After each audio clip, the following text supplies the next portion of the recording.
Hi Devesh, my name's Daphne. I'm one of the essay correctors here at IELTSpodcast.com. Thank you for finding the correction service and for getting involved with the correction. Really good way to get some feedback and hopefully help you improve before your exam.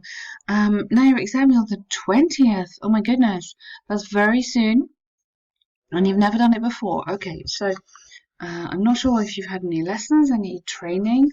That would be good to know. So your essay, here we're talking about international marketing. Is it invasive or intrusive into the country in question? So my main comment here is that your language, it's like you've given me the most amazing language you possibly can. The problem is it doesn't sound very natural. It's quite hard to read because it doesn't sound it's not doesn't flow as naturally as a native speaker would speak, if you see what I mean. Now, it's absolutely right to have high level vocabulary in there, but it's also very important the coherence. It's very important that I can read it without thinking, what does that mean? What does that mean? And stopping all the time. Do you see what I mean? So let me talk you through the kind of thing I mean. So with the advent of cutting-edge technologies, there are virtually no barriers for companies to showcase their products worldwide. I would go just worldwide. Diaspora, we just don't use that word. There is a few free flow of information which majorly includes, now you can't use majorly with includes, which often includes new and exciting products and services. Okay, that now that's a nice sentence, but what do you mean? There is a few free flow of information where? On the internet or globally or so that just needs a bit of explaining. However, some argue that such practices are sabotaging in nature and plunder businesses of countries. Now, we wouldn't use that word plunder, that's very strong and the wrong context. In my opinion, we are living in such an advanced world that national boundaries hardly matter. That's interesting. No comma there when it comes to the question of excellent product marketing. Okay, that's a nice sentence there. And I would carry on with this essay. We'll discuss the advantages and disadvantages of marketing and advertising. It's important we know we're talking about advertising, using examples from India and somewhere else. Okay, so we suggest that you make up examples, even if you don't have one, make up an example, and then you introduce these examples in the introduction. Okay.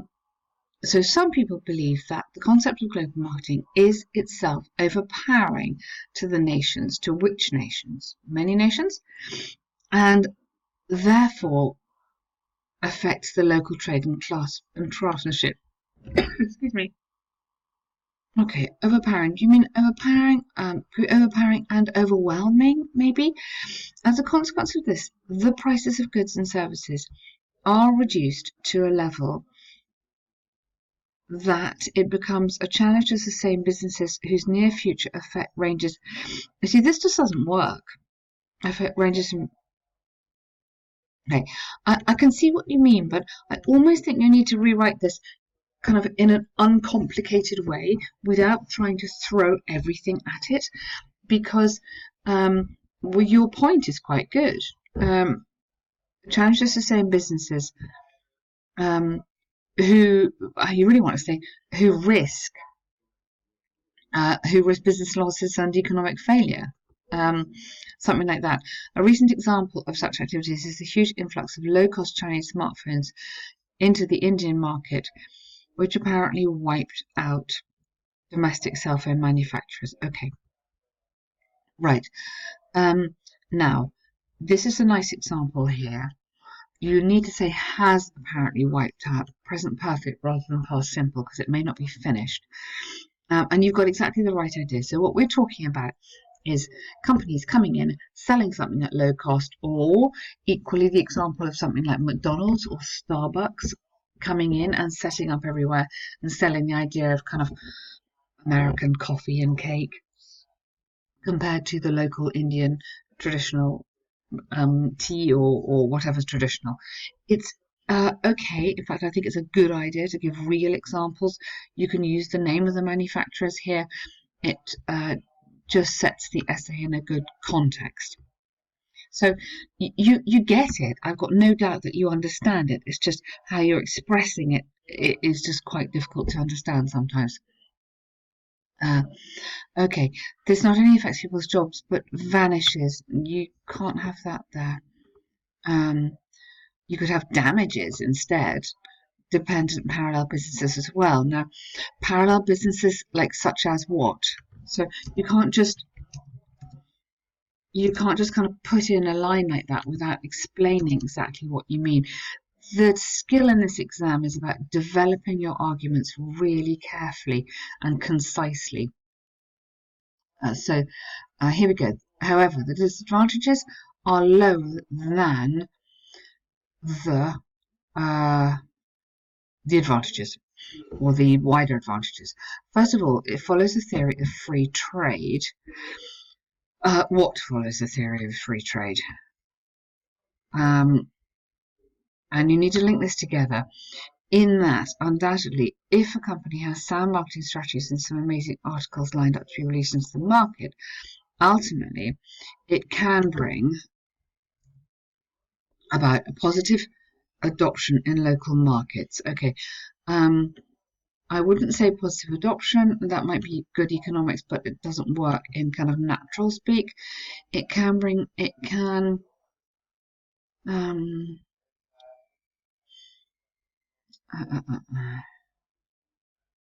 It can be widely sold. You could have it can be widely and successfully sold in local markets. Secondly, the ultimate winner is the consumer, we would say, not the consumer, who is able to access instead of gets state-of-the-art products and intangible services at a competitive price. Intangible, you need to explain what you mean there. Lastly, widespread marketing imparts cultural and linguistic information. Now, I've written here how. I mean, like, tell me how that works. Am I watching a TV advert and I'm learning about Japan, or I'm watching something on YouTube which has got lots of adverts all over it? Remember, we're talking about marketing and campaigns, or is Apple giving me a view of the American lifestyle which I want to learn more about? This is what I mean about developing this argument, which opens the door for cultural understanding. Is good. Okay, so there's some nice stuff in here. Don't get me wrong. There's some really nice stuff in here. The main issue, I think, is the cohesion and coherence, which is one of the criteria that the essay is marked on. So to conclude, let's reinforce your opinion here. I believe that global exposure to worldwide products through advertising. So tell me, get back to the title. Does more harm than good, other way around, as long as domestic regulations and norms are adhered to. Okay. However, we've already got however. Keep it going though, although it is undeniable that effective marketing exercises or campaigns are essential for which consumer is the foremost champion. I'm so sorry, I don't know what you mean. Okay, I'm not sure what you mean there.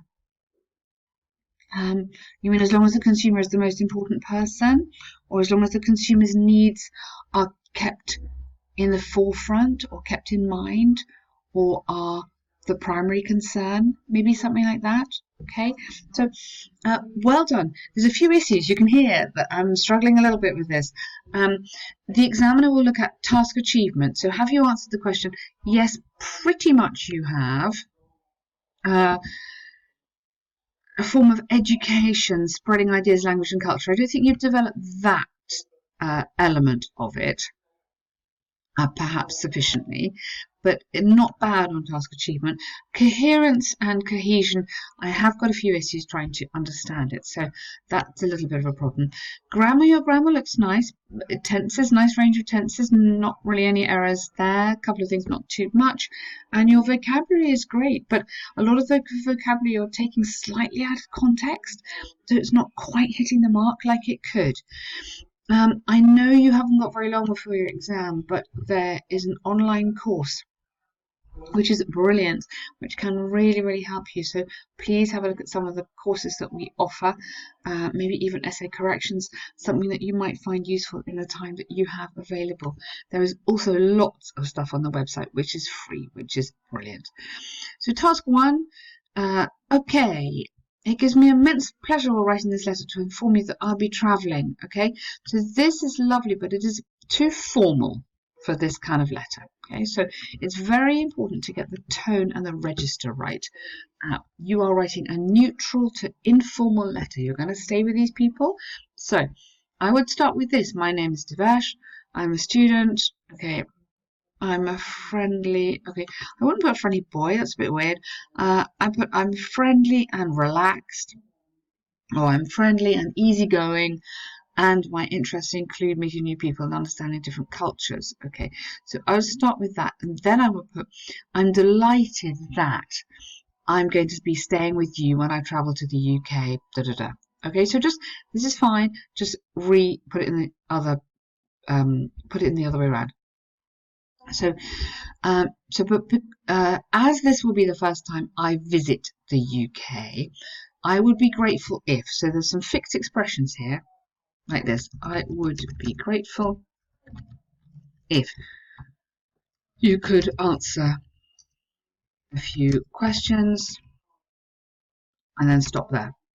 And I have heard that.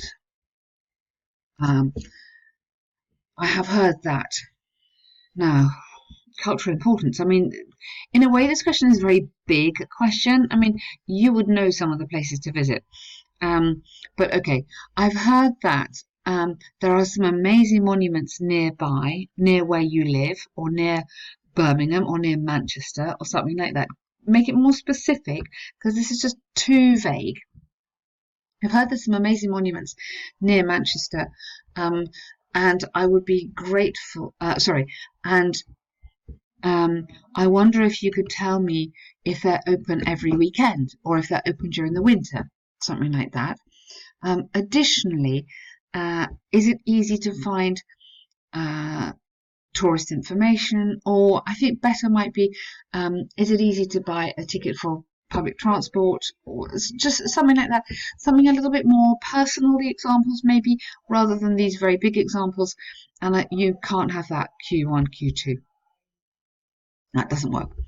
So I am due to arrive in the UK on the 1st of November.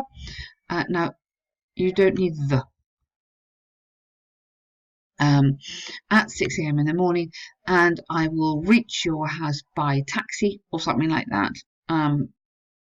Arriving at 9, that's fine. I'm planning to stay for a month. Okay. My return flight. Yep, good. That's absolutely fine.